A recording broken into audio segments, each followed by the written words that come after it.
అందరికీ నమస్కారం అండి. ఈరోజు రాష్ట్ర వ్యాప్తంగా గత 16 రోజులుగా అంగన్వాడీ వర్కర్స్ హెల్పర్స్ చేస్తున్నటువంటి నిరవధిక సమ్మె. రాష్ట్ర వ్యాప్తంగా 1,05,000 మంది అంగన్వాడీ వర్కర్సు హెల్పర్సు బయటకు వచ్చి ఏదైతే జగన్మోహన్ రెడ్డి గారి ప్రభుత్వం అధికారంలో రాకముందు రకరకాల హామీలు ఇచ్చి పాదయాత్రలో అంగన్వాడీ అక్క చెల్లెమ్మలను ఆదుకుంటాను, నేను అధికారంలోకి వచ్చిన వెంటనే అంగన్వాడీ అక్క చెల్లెమ్మలకు జీతాలు పెంచుతాను, తెలంగాణ కన్నా ఎక్కువ జీతాలు ఇస్తాను అని చెప్పి మోసపు మాటలు చెప్పి అబద్ధపు మాటలు చెప్పి అధికారంలోకి వచ్చి ఈ 4.5 సంవత్సరాల కాలంలో ఏ ఒక్కరోజు కూడా అంగన్వాడీ అక్క చెల్లెమ్మల సమస్యల గురించి కానీ వారికి రావాల్సినటువంటి పెండింగ్ బిల్స్ గురించి కానీ ఏ రోజు కూడా వాళ్ళకు సంబంధించినటువంటి విషయాలపై చర్చించినటువంటి పరిస్థితి లేదు. నిజంగా బాధేస్తూ ఉంది. రాష్ట్ర వ్యాప్తంగా 16 రోజుల నుంచి ఇంత పెద్ద ఎత్తున 1,00,000 మంది పైన ఈరోజు వచ్చి రోడ్డు మీదకి వచ్చేసి నిరసనలు తెలియజేస్తూ ఉంటే ఈ కళ్ళుండి చూడలేనటువంటి ముఖ్యమంత్రి జగన్మోహన్ రెడ్డి గారు ఎక్కడున్నారు? తాడేపల్లి ప్యాలెస్లో దాక్కొని మాకు అర్థం కావట్లా. అంతమంది మాట్లాడితే నా అక్క చెల్లెమ్మలు, నా ఎస్సీ, నా బీసీ, నా మైనారిటీలు అని చెప్పేసి అక్క చెల్లెమ్మలు అని చెప్పేసి దగ్గరకు తీసుకొని తల మీద చేతులేసి నేను పెద్ద ఎత్తున అక్క చెల్లెమ్మలకి న్యాయం చేస్తానని చెప్పి నిరంతరం అబద్ధాలు చెప్తూ ప్రతి సభలో గుండెలు బాదుకుంటూ మాట్లాడుతూ ఉంటారు ఈ ముఖ్యమంత్రి గారు. కానీ ఇంతమంది అక్క చెల్లెమ్మలు వచ్చేసి 16 రోజులుగా కుటుంబాలను వదిలేసి వాళ్ళ యొక్క సొంత పనులు వదిలేసుకొని పిల్లలను వదిలేసుకొని చిన్న చిన్న పసిపిల్లలను కూడా తీసుకొని వచ్చి ఎండలో కూర్చొని మండల కార్యాలయాల ముందు రకరకాల ధర్నా చౌకుల్లో ధర్నా చేస్తూ ఉంటే కనీస స్పందన లేదు ముఖ్యమంత్రి గారికి. ఇంత పెద్ద ఎత్తున ఇంత పెద్ద విభాగం అంగన్వాడీ విభాగం అనేది ఇంత పెద్ద ఎత్తున నిరసనలు చేస్తూ ఉంటే కనీసం కళ్ళుండి చూడలేని పరిస్థితిలో ఈ ముఖ్యమంత్రి ఉన్నాడు అంటే ఇంతకన్నా దుర్మార్గమైనటువంటి విషయం ఇంకొకటి ఉండదు. ఈరోజు చూస్తే ప్రతి వర్గం అంతే. అంగన్వాడీలు వచ్చారు, ఈరోజు పారిశుద్ధ కార్మికులు, అలాగే చూసినట్లయితే మిడ్ డే మీల్స్ వర్కర్స్, అలాగే ఆశా వర్కర్లు, అలాగే నిన్న తన సొంత సైన్యంలా పెట్టుకున్నటువంటి వాలంటీర్లు, ఇట్లా ప్రతి ఒక్క వర్గము రోడ్డు మీదకి వచ్చేసి 4 లక్షల పైచిలకు అన్ని వర్గాల వాళ్ళు బయటకు వచ్చేసి ఏదైతే మా డిమాండ్స్ నెరవేర్చాలి, మాకు పెంచుతానన్న జీతాలు పెంచాలి అని చెప్పేసి వాళ్ళు నిరసనలు తెలియజేస్తూ ఉంటే కనీసం ఈ ముఖ్యమంత్రికి బాధ్యత ఉందా అండి? నిన్న చర్చల పేరుతో అంగన్వాడీ వర్కర్స్ని పిలిపించుకొని చర్చల పేరుతో అర్ధరాత్రి పూట బొత్స సత్యనారాయణ గారు, సకల శాఖ మంత్రి సజ్జల రామకృష్ణారెడ్డి గారు ఏమి వాళ్ళకి హామీ ఇచ్చారు? ఎన్నిసార్లు చర్చలకు పిలిచారు? చర్చలకు పిలిచిన ప్రతిసారి సాధ్యపడదు, కుదరదు, తర్వాత చూద్దాము. ఇంకెప్పుడుందండి సమయం? అంటే 4.5 సంవత్సరాల కాలంలో చెయ్యండి, ఇంకెప్పుడు చేస్తారు? అదే పొంగల్ వెళ్ళిన తర్వాత, సంక్రాంతి అయిపోయిన తర్వాత మాట్లాడదామని, అలాగే నెక్స్ట్ ఎలక్షన్స్ అయిపోయిన తర్వాత మీకు జీతాలు పెంచుతామని, అంటే మీరు ఏ విధంగా బాధ్యతారహితంగా మాట్లాడుతూ ఉన్నారు? అంటే మళ్ళీ ఎలక్షన్స్ అయిపోయి మళ్ళీ మీరే వస్తారని కళ్ళగంటా ఉన్నారా? దానితో పాటు సిగ్గుండాలి. స్త్రీ శిశు సంక్షేమ శాఖ మంత్రి గారు ఏమైపోయారు? మొన్న ఎప్పుడో వచ్చేసి ఆవిడ చేయాల్సిన దానికంటే చేసే ఇంతకన్నా సాధ్యపడదు అని చెప్పేసి కనీస బాధ్యత రహితంగా మాట్లాడి వెళ్ళిపోయారు. కనీసం ఆ శాఖ మంత్రి లేకుండా ఏమండి వీళ్ళు చేసినటువంటి సంప్రదింపులు ఏంటి? అంగన్వాడీ వర్కర్స్తో హెల్పర్స్తో ఎక్కడికి వెళ్ళిపోయారు ఆ శాఖ మంత్రి గారు? ఇదేనా మీరు ప్రజలకు ఇచ్చేటువంటి, మహిళలకు ఇచ్చేటువంటి గౌరవం ముఖ్యమంత్రి గారు? అరే మీ శాఖ మంత్రి గారు కనపడరు. ఇక అసలు ముఖ్యమంత్రి గారు ఇంత పెద్ద ఎత్తున అంగన్వాడీ వ్యవస్థ బయటకు వచ్చి 15 రోజులుగా రోడ్డు మీదకి వచ్చిన అసలు ఆయన నోరుప్పి నిన్న బొత్స సత్యనారాయణ గారు మాట్లాడుతూ ఉన్నారు, ముఖ్యమంత్రి గారికి ఇంతవరకు ఈ విషయం తెలియదు అని చెప్పేసి. ఎంత బాధ్యతారహితం, ఎంత బాధాకరమైనటువంటి విషయం. ఎక్కడున్నారా స్త్రీ శిశు సంక్షేమ శాఖ మంత్రి గారు? ఏ రోజన్నా వాళ్ళ సమస్యల పట్ల స్పందించారా? ఏ రోజన్నా వాళ్ళు ఉన్న ఇబ్బందుల గురించి ఆలోచించారా? 16 రోజులుగా వాళ్ళు సమ్మె చేస్తూ ఉంటే ఒక్కరోజు ఆ మంత్రి గారు వచ్చి వాళ్ళని పిలుచుకొని అమ్మ మీ డిమాండ్స్ ఏంటి, మీరు ఎందుకు సమ్మెకు దిగారు, ఏంటి మీకు కావాల్సిన అడిగిన పరిస్థితి ఉందా? గతంలో ఎన్ని సంఘటనలు జరిగినా రకరకాల ఇబ్బందులు పడ్డా కూడా ఏ రోజు కూడా ఆమె శాఖపై మాట్లాడినటువంటి పరిస్థితి లేదు. సరేగా ఆమె అధికారం వచ్చేసిందని చెప్పేసి అనంతపురం జిల్లాలో ఉండి చక్కగా తన జిల్లాలో అడ్డగోలుగా దోచేసుకొని శాండు, ల్యాండు, మైను, మార్బుల్ అన్ని రకాలుగా గ్రానైట్ అలాగ అన్ని రకాలుగా దోచుకొని మళ్ళీ ఇంకా గెలుస్తానో గెలవనో దీపం ఉండగానే ఇల్లు చక్క పెట్టుకోవాలని చెప్పి మద్యం ద్వారా, గ్రానైట్ ద్వారా, అలాగే ఇసుక ద్వారా రకరకాలుగా దాచుకునే పరిస్థితిలో ఈరోజు ఈ మంత్రి గారు ఉన్నారు. సిగ్గుండాలి సకల శాఖ మంత్రి సజ్జల రామకృష్ణారెడ్డి గారికి. మీకే అర్హత ఉందని పిలిచి మాట్లాడతారండి? ఆ శాఖ మంత్రి గారు లేరా? అలాగే ముఖ్యమంత్రి గారు ఏం సమాధానం చెప్తారు వాళ్ళు చేస్తున్నటువంటి పోరాటానికి?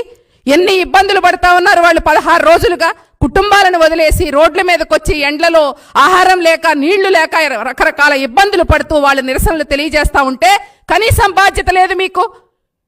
మీరు పెంచుకున్న మీ సొంతగా పెట్టుకున్నటువంటి వాలంటరీ వ్యవస్థలకైతే 750 రూపాయలు జీతాలు పెంచుతామని చెప్పడం జరిగింది. ఎన్ని సంవత్సరాలుగా ఉద్యోగాలు చేస్తున్నారు వీళ్ళు అంగన్వాడీ వర్కర్స్ హెల్పర్స్? వాళ్ళకి పెంచాల్సినటువంటి జీతాలకు మీకు చెయ్యి రావట్లేదా?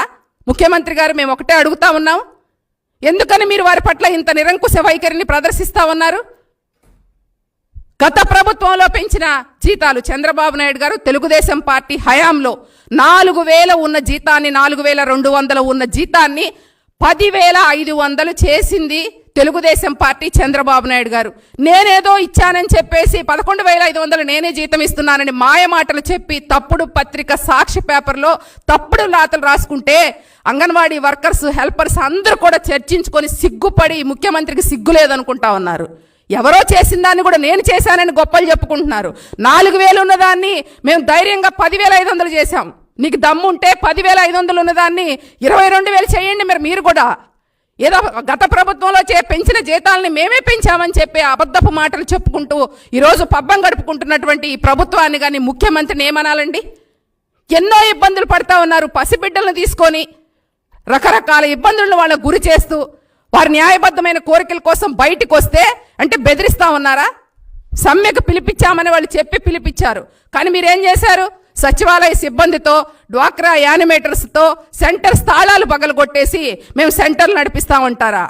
అంటే తల్లి బిడ్డలకి సేవ చేస్తూ అక్కడ ఉన్నటువంటి పిల్లలందరూ కూడా బడుగు బలహీన వర్గాలకు చెందినటువంటి పిల్లలు తమ బిడ్డలుగా చూసుకుంటూ అక్కడికి వచ్చేటువంటి గర్భిణీలు కానీ అలాగే బాలింతలకి మంచి ఆహారాన్ని ఇస్తూ నిరంతరం వారి సేవలో ఉన్నటువంటి అంగన్వాడీ వర్కర్స్కి మీరు ఇచ్చే బహుమతిదా?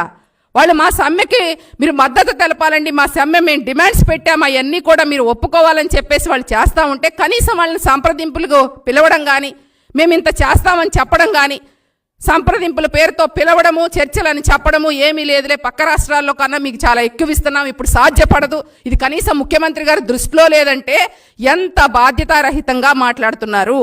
అంగన్వాడీ వ్యవస్థ పట్ల ముఖ్యమంత్రి గారికి ఉన్న చిత్తశుద్ధి ఇదేనా?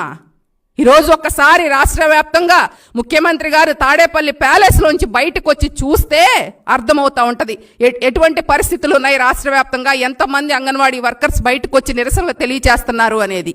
తాడేపల్లి ప్యాలెస్లో కూర్చొని తన యొక్క అనుచరులను పంపించుకొని ముఖ్యమంత్రి గారికి అయితే సకల సౌకర్యాలు ఉండాలండి. ముఖ్యమంత్రి గారు చాలా గొప్పగా ఊరికొక బిల్డింగ్స్ కట్టుకుంటారు, ఏరియాకు ఒక బిల్డింగ్స్ కట్టుకుంటారు, దాదాపు ఏదైతే 1,00,000 రూపాయలు చెప్పులు వేసుకుంటారు, 1,000 రూపాయల వాటర్ బాటిల్ తాగుతారు.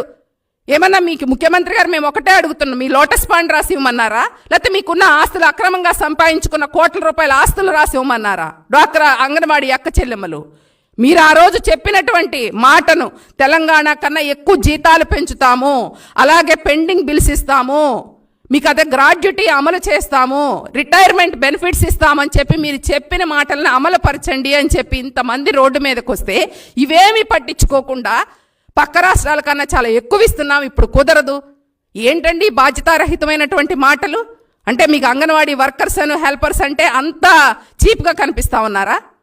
అంటే అదేమంటే బెదిరించి మేము వేరే సచివాలయ సిబ్బందితో వర్క్ చేపిస్తామంటే ఎంతమందితో చేపిస్తారు? ఈరోజు అన్ని వర్గాలలో బయటకు వచ్చారు. 4 రోజులు ఇంకో కొన్ని రోజుల్లో డ్వాక్రా యానిమేటర్స్ వస్తారు, ఆల్రెడీ ఆశాలు వచ్చారు, అందరూ వచ్చారు, మీరు పెట్టుకున్న వాలంటీర్లు కూడా వచ్చారు. ఏంటి ముఖ్యమంత్రి గారి నిరంకుశ వైఖరి? ఈరోజు ఒక పట్ల చెప్తా ఉన్నారు, నేను 1,000 రూపాయలు మీరు జీతం పెంచి వాళ్ళకి ఏదో పెద్ద గొప్పగా నేనే సంక్షేమం చేశాను 11,500 ఇచ్చానని చెప్పి మాట్లాడుతూ ఉన్నారు. ఆ రోజు మీరు చెప్పింది ఏంటండి? ఎస్సీ బీసీ మైనారిటీ అందరికీ కూడా 200 యూనిట్లు కరెంటు బిల్లు ఫ్రీగా ఇస్తున్నారు. గత ప్రభుత్వంలో చంద్రబాబు నాయుడు గారు వాళ్ళకి చక్కగా ప్రభుత్వ సంక్షేమ పథకాలన్నీ ఇళ్ల పట్టాలు కానివ్వండి, ప్రతిదీ కూడా డ్వాక్రా రుణమాఫీలు కానివ్వండి, ప్రతి పథకం కూడా వాళ్ళకి వర్తించేది. ఈరోజు వాళ్ళు ఏమైనా సంక్షేమ పథకాలకు అర్హులుగా ఉన్నారా? అందులో ఉద్యోగం చేస్తున్నటువంటి ఎంతోమంది ఒంటరి మహిళలు ఉంటారు, వితంతులు ఉంటారు, వాళ్ళకి కనీసం పెన్షన్ ఉందా? 1,000 రూపాయలు నువ్వు జీతం పెట్టి సంవత్సరానికి 12,000 వస్తాయి మీరు పెంచిన జీతం వల్ల. అదే మీరు సంక్షేమ పథకాలు కట్ చేశారు. అంటే ఒక వెడో పెన్షన్ వచ్చేసి 3,000 వస్తే సంవత్సరానికి ఎంతండి? 36,000. అంటే 10,000 రూపాయలు ఇచ్చి 26,000 రూపాయలు దోచుకునేటువంటి పరిస్థితి కాదా ఇది? కంపారిటివ్ ఏదో పెద్ద గొప్పగా మేము ఇస్తున్నాము ఛార్జీలు అని చెప్తారు. మీరు పెంచినటువంటి నిత్యావసర వస్తువుల ధరలు ఎంత? ఈరోజు గత ప్రభుత్వంలో పెంచినటువంటి మెనూ ఛార్జీలు తప్ప వైఎస్ఆర్ సంపూర్ణ పోషణకి ఈరోజు ₹1 పెంచారా? 3-4 నెలలు జీతాలు ఇవ్వక కరెంటు బిల్లులు ఏ విధంగా కడతారు?